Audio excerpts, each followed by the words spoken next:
An apple a day keeps the doctor away, but a cheap banana a day keeps the truth at bay, as long as you ignore the taste of blood. Welcome to the modern supermarket. Walk with me down these pristine aisles bathed in artificial fluorescent light. The air is cool. The music is a soft lullaby designed to put your critical thinking to sleep.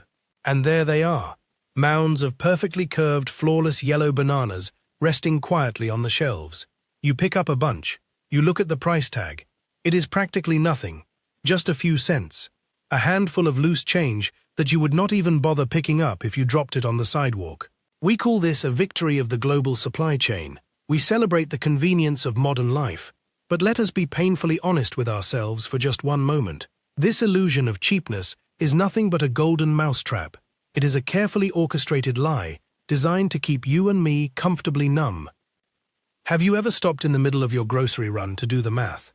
How does a piece of fruit grown in the tropical heat of South America, harvested by hand-washed, packed, shipped across oceans, loaded onto trucks, and displayed in your local store, end up costing less than a bottle of filtered tap water? There is a brutal arithmetic hiding behind that vibrant yellow peel. The truth is simple, and it is ruthless. When you pay pennies at the cash register, someone else, somewhere else, is paying the balance, with their sweat, their dignity, and sometimes their very life. You are not buying a cheap fruit, you are holding a blood-soaked price tag. Long before algorithms and digital platforms began to suffocate our daily lives, long before the tech giants learned how to mine our attention for profit, there was the original meat grinder, the United Fruit Company. This was not just a business selling healthy snacks to families. This was a colossal, monstrous entity that treated entire sovereign nations as its own private corporate plantations. While millions of everyday people were trapped as wage slaves, trying to survive the crushing weight of their own meager existences, this corporate giant was rewriting the rules of the world. They operated from air-conditioned boardrooms far away from the mosquito-infested swamps. They wore tailored suits and spoke of bringing civilization and progress to the underdeveloped world. But down in the mud, in the sweltering heat of Colombia and Guatemala, the reality was a living nightmare. The United Fruit Company did not just build farms. They built financial graveyards where human lives were the cheapest fertilizer available. Look at the staggering billions in revenue they generated. The wealth they accumulated on paper was astronomical. It built mansions. It funded elite universities. It created a glittering facade of capitalist triumph. But underneath that spectacular wealth was a foundation of crumbling clay and broken bones. They managed to convince the world that they were feeding the masses, when in reality, they were running an empire of extraction. They were not just harvesting fruit, they were harvesting nations. And here is the most agonizing part. They got away with it.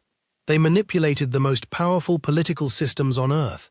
They turned the fearsome military might of the United States into their own private security force. When the numbers on their balance sheets dipped, they did not just lay off workers. They called in armies. They orchestrated coups. They overthrew governments just to ensure that the banana on your kitchen counter remained incredibly cheap. We are taught to fear dictators and military regimes, but what do you do when the dictator wears a corporate logo and answers only to shareholders? The fruit you eat carries the silent screams of those who dared to ask for a living wage and were answered with bullets. We live in a world where we are constantly squeezed, where every dollar feels like it evaporates the moment we earn it. We understand what it means to be powerless against a system that feels rigged. But the tragedy of the Banana Republic is the ultimate mirror held up to our faces. It shows us exactly how far the invisible hand is willing to go to protect its profit margins. It strips away the polite language of corporate responsibility and reveals the raw, terrifying machinery underneath. So the next time you peel that innocent-looking fruit, remember that you are consuming the final product of a century-old injustice. The system has always been a ruthless machine, and we are merely the consumers trained to look away from the gears. Looking away from those gears is exactly what the architects of this corporate plantation have always counted on. Because if you actually look at the machinery, you will see that the invisible hand of the free market, so often praised by economists, is not a hand that guides us toward mutual prosperity.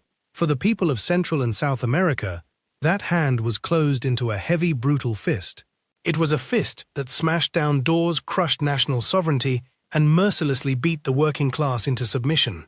Let us peel back the layers of this historical nightmare and look at the United Fruit Company not as a benevolent provider of tropical goods, but as what it truly was.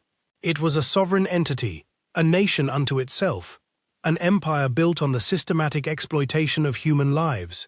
In Latin America, they called it El Pulpo, which means the octopus. Its tentacles wrapped around everything. It was a giant that fed on the desperation of the poor, sucking the lifeblood out of local economies just to keep its balance sheet looking healthy. We need to talk about the language of power, because the elite have always been masters at using beautiful hollow words to mask their ruthless actions. Think about the history you were taught. Think about the grand speeches delivered from polished podiums in Washington. Politicians would puff out their chests and declare that they were intervening in foreign lands to protect American interests, or to spread democracy and stabilize developing nations. Let us translate that sophisticated jargon into the harsh reality of the mud and the sweat. Protecting American interests did not mean protecting you, or me, or the average citizen working hard to pay the bills. It meant protecting the profit margins of a corporate giant that was bleeding entire nations dry. It meant ensuring that the artificial bubble of endless growth did not burst. Stabilizing developing nations simply meant suffocating any local leader who dared to suggest that their citizens deserved to own their own land or earn a living wage. Ask yourself a simple, agonizing question. Is it possible that the most elite military forces, the most sophisticated intelligence agencies, and the bravest soldiers of the free world were not actually deployed to defend liberty? Is it possible that they were reduced to serving as a heavily armed taxpayer-funded private security firm for a fruit vendor? When the United Fruit Company felt that a local government was becoming a little too independent, when a president in Guatemala or Honduras decided to give unused land back to the starving peasants, the executives in their quiet, air-conditioned offices did not try to compete fairly. They did not negotiate. They picked up the phone and called their friends in high places. They whispered into the ears of politicians who owned stock in their company, and suddenly the narrative shifted. The peasants asking for bread were branded as a global threat. The democratically elected leaders were labeled as dangerous radicals, and the military machinery was unleashed to overthrow them. This is the ultimate betrayal of the working class. You are told that the system is built on fair competition and hard work. You are told that if you struggle, it is your own fault for not trying hard enough. But the reality of the corporate plantation proves that the game is rigged at the highest possible level. The United Fruit Company did not just own the banana trees, they owned the soil. They owned the only railroads. They owned the telegraph lines. They owned the ports. If a local farmer wanted to export his own crops, he could not, because the octopus controlled the only way out. They created a suffocating monopoly, where they dictated the price of labor, the price of transportation, and the price of life itself. They built an economic cage so tight that an entire generation of workers found themselves trapped, breathing in the dust of their own ruined futures. Imagine the sheer arrogance of it all. Imagine sitting in a luxurious boardroom in Boston or New York, wearing a bespoke suit, drinking fine whiskey, and casually drawing lines on a map of a country you have never even visited. With a single stroke of a pen, these men condemned thousands of distant workers to a life of grueling poverty. They played a game of chess where the pawns were real human beings trying to feed their children. And the most terrifying part is that this was not considered illegal or immoral by the standards of the system. It was considered good business. It was celebrated as a triumph of corporate efficiency. The massive profits generated by this human meat grinder flowed back into the modern world, building a glittering facade of prosperity that blinded everyone to the suffering beneath it. We marvel at the towering skyscrapers and the booming stock markets, but we are trained to ignore the financial graveyard upon which they are built. The cheap banana on the shelf is not a miracle of agriculture. It is a symbol of a world where profit is sacred and human life is entirely disposable. We are caught in a modern echo of this very same machinery. Today we might not see literal armies marching into fruit plantations, but the underlying philosophy remains fiercely intact. The corporate entities of our time still manipulate the rules, still rewrite the laws, and still squeeze every last drop of value from the people at the bottom. The tools have changed, but the extraction remains the same. When you look at the history of the United Fruit Company, you are not just reading a dusty chapter from a history book. You are looking at the blueprint of modern exploitation. They perfected the art of turning a sovereign nation into a subsidiary and turning independent citizens into compliant wage slaves. They proved that if you have enough money, you can buy the truth, you can buy the law, and you can buy the military. They built a monument to greed that stands on feet of clay, resting heavily on the broken backs of the forgotten. And they did it all while smiling and selling you a healthy tropical snack. While they were smiling and selling you that healthy tropical snack, down in the sweltering heat of Magdalena, Colombia, the concept of health, or even basic survival, was a luxury no worker could afford. Let us take a journey back to the year 1928. I want you to step out of your comfortable, air-conditioned room and walk with me into the vast, endless banana plantations of the United Fruit Company. Feel the oppressive tropical humidity wrap around your throat like a wet towel. You are a worker. You do not have a name on a corporate ledger. You are just a number, a disposable asset in a vast ocean of cheap labor. You wake up at 4 in the morning inside a miserable wooden shack that resembles a human cage more than a home. There is no plumbing. There is no electricity. You share this tiny, suffocating space with several other exhausted men, coughing in the damp, dark air. Your youth is frozen in this green hell, melting away drop by drop with your sweat. You work 15 hours a day swinging a heavy machete under a sun that feels like an open furnace. The mosquitoes bite you. The malaria threatens you. But you cannot stop. If you stop, your family starves. There is no human resources department to complain to. There is no health insurance, no safety net. If you lose a finger, a hand, or your eyesight to the sharp blade of the machete or the toxic chemicals, you are simply tossed aside like a rotten piece of fruit. You are an unwilling gladiator in an arena where the only prize for survival is the privilege of waking up and doing it all over again the next day. Now, let us do a brutal little calculation. Let us look at the cruel math that governs your entire existence in this beautifully constructed golden mousetrap. Imagine payday finally arrives after a grueling month of breaking your back and bleeding into the soil. You stand in line, waiting for your wages, dreaming of a warm meal. But when you finally reach the front, you are not handed actual currency. You do not receive real money that you can save or send to your starving children. Instead, the overseer hands you pieces of paper. They call it company scrip. These are vouchers that are absolutely worthless anywhere else in the world. They can only be spent at the company store, which is, conveniently, owned and operated by the very same octopus that employs you. So, let us do the math on your survival. You earn exactly enough scrip to buy a meager ration of flour, beans, and salted meat from their shelves. But the prices at this company store are artificially inflated. The octopus charges you for the food. They charge you for the machete you use to cut their bananas. They charge you for the miserable cot you sleep on, and they charge you for the medicine you need to not die of fever.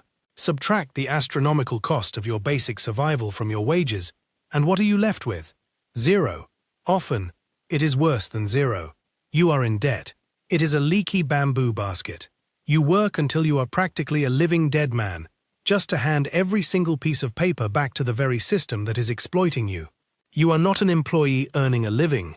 You are a captive consumer trapped in a closed, inescapable loop of poverty. You work your entire life just to owe them more. This was the daily, agonizing reality for over 32,000 workers in Colombia. They were suffocating under the weight of this financial graveyard. And so, like any human beings pushed to the absolute brink, they finally decided to stand up. They did not ask for luxury. They drafted a simple petition. 9 basic demands. They asked to be paid in real money instead of company vouchers. They asked for 1 day of rest per week. They asked for basic medical care. They asked to be recognized as actual employees rather than temporary contractors, so they could have a shred of legal protection. These were not the radical demands of dangerous revolutionaries plotting to overthrow the world order. These were the exhausted, desperate pleas of men begging to be treated with a minimum of human dignity. But how did the invisible hand respond to this plea for basic decency? Did the executives in Boston look at their record profits and decide they could spare a few pennies to save the lives of the people building their empire. No, to the giant octopus, a worker demanding rights is a glitch in the algorithm of profit. It is a threat to the very foundation of the corporate plantation. If you grant human rights to one group of wage slaves, the entire illusion of cheapness collapses. The executives labeled the workers as communists. They painted these starving farmers as a severe threat to international trade and national security. They pressured the Colombian government, issuing a silent but deafening ultimatum: protect our bananas, or we will have the United States military do it for you. The culmination of this ruthless machinery took place in the town square of Ciénaga on a quiet Sunday in December 1928. Thousands of workers, along with their wives and children, had gathered in the square peacefully, waiting for the governor to arrive and negotiate. They trusted the system. They believed that their own government would hear their cries and defend their flesh and blood, but the governor never came. Instead, the Colombian army arrived, under strict orders from the highest levels of power, to clear the square and protect the interests of the United Fruit Company at all costs.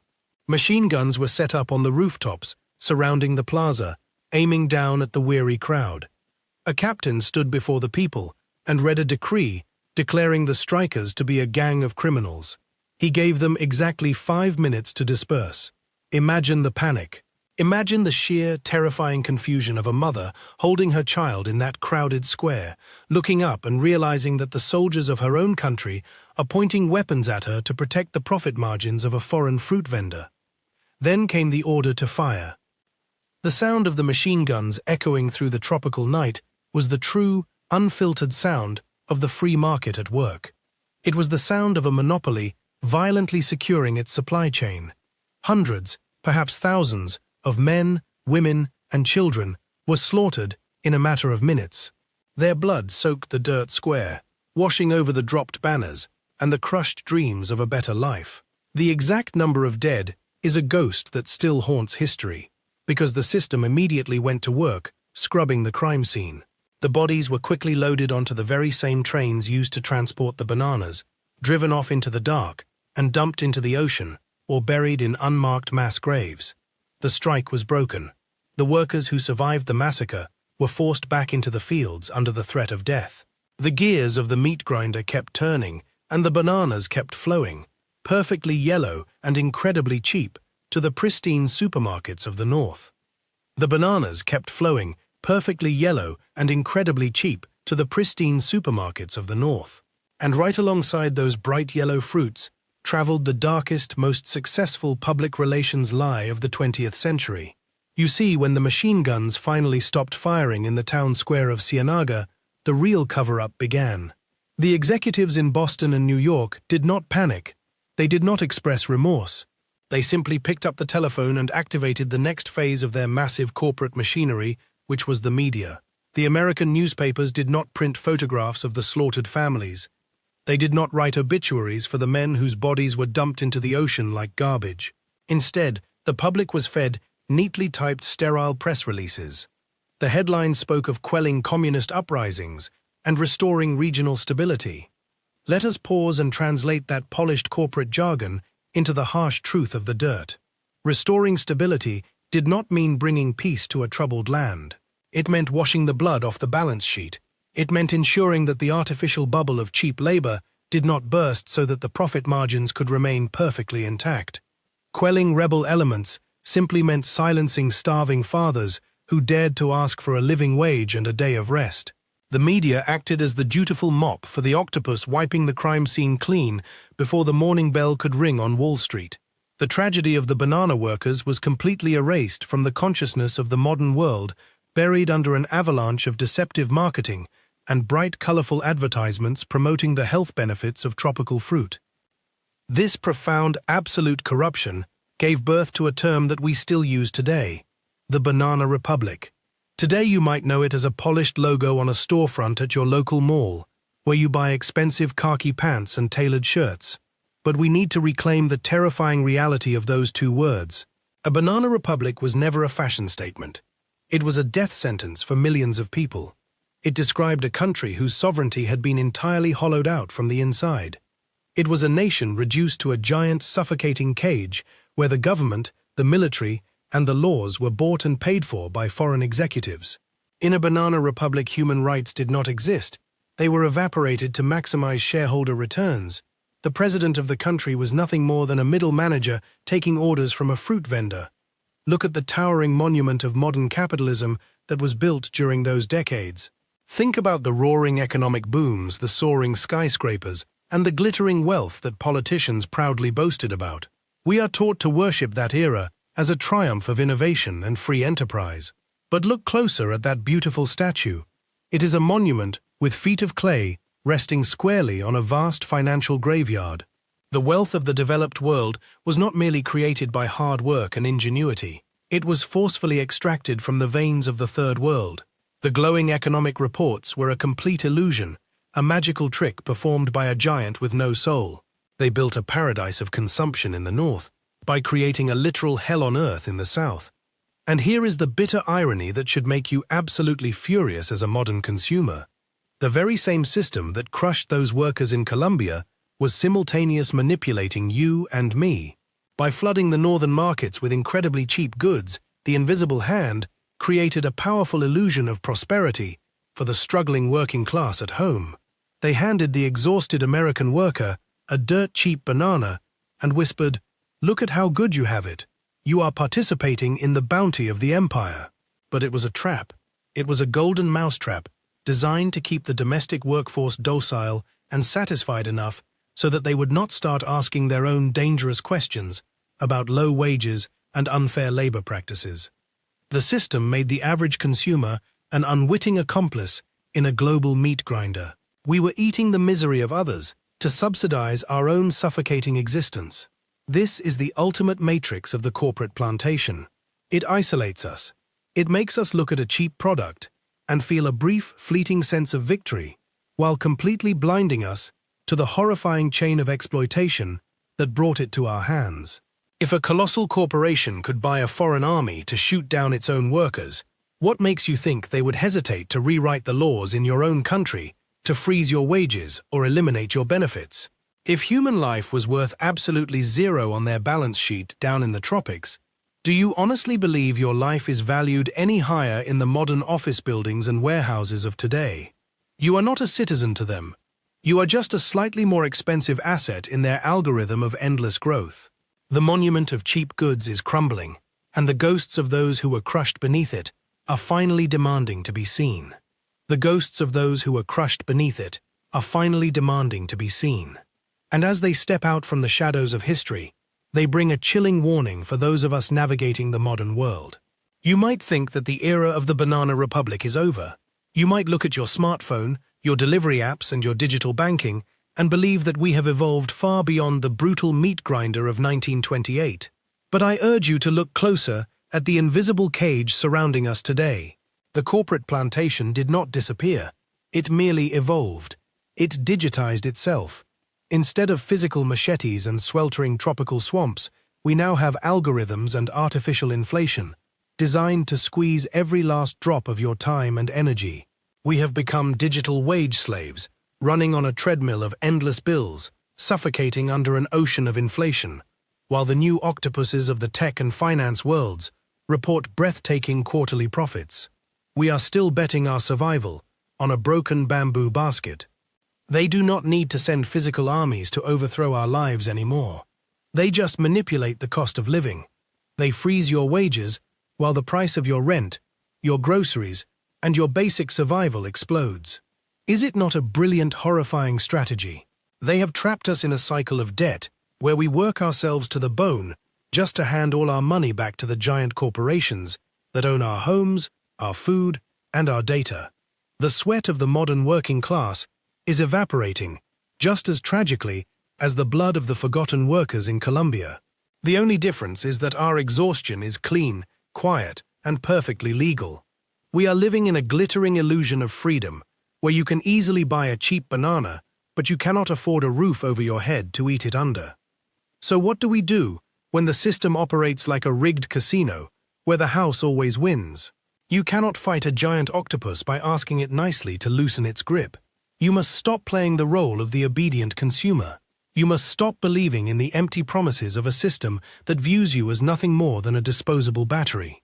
This is not a call to tear down the streets, but a desperate plea for personal defense. Build your own financial lifeboat, guard your income fiercely, question the cheap distractions they feed you to keep your mind pleasantly numb. Teach your children to see the invisible mechanics of exploitation, so they do not grow up to be willing cogs in the next generation of the machine. Protect your family from the illusion of cheapness, because everything cheap in this world is heavily subsidized by a hidden tragedy. Tomorrow morning, when you walk into your comfortable kitchen and peel that perfectly yellow, incredibly cheap banana, I want you to pause. Will you finally see the invisible red barcode stamped into its skin by a forgotten history? Will you taste the bitter iron of the blood that paid for your convenience? They say that what you do not know cannot hurt you, but the brutal truth of the modern corporate plantation is that what you intentionally ignore will eventually come back to consume you.